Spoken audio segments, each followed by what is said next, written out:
The federal government is proposing an aggregate expenditure of 19.76 trillion naira in the 2023 fiscal year. Minister of Finance, Budget and National Planning, Hajia Zainab Ahmed, disclosed this while presenting the draft 2023 to 2025 medium-term expenditure framework (Mtef) and fiscal strategy paper (FSP) before the House of Representatives Committee on Finance on Monday at the National Assembly. The report.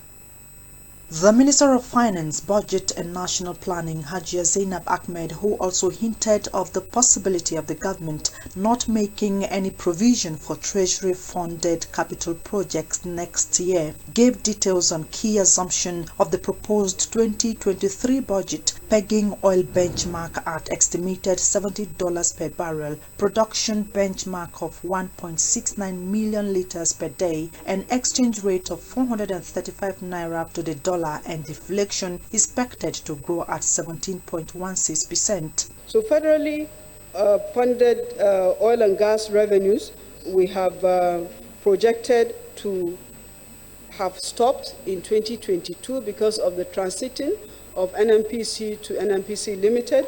The only assumption we are keeping is that the Federation will be bearing the cost of subsidy as opposed to the NNPC. And also there's one line item which is titled PMS under recovery, which is a historical item that has been amortized over a couple of years that is still being repaid back. So only these two items. She said growth in nominal consumption is adjusted in line with revised estimates according to changes in the components of GDP and historical performances, with medium-term nominal consumption projected at 121.93 trillion naira. This draft Mtef has been prepared again against the backdrop of very significant continuing global challenges, and there's an overall fiscal risk which are quite elevated following weaker than expected domestic economic performance and structural issues in the domestic economy.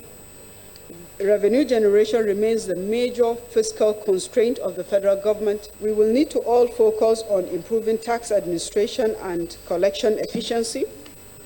Crude oil production challenges also need to be addressed, as PMS subsidy that has been deducted by NNPC has actually constituted a significant threat to the achievement of our revenue growth targets in the oil and gas sector, as seen in the performance of 2022 and even in the projections for 2023.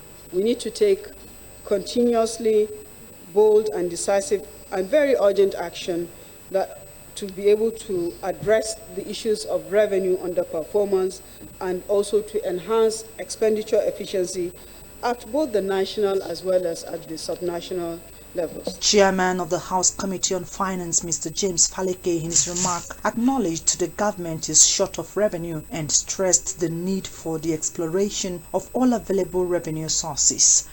Rosemary Kokotega, ASO Television News.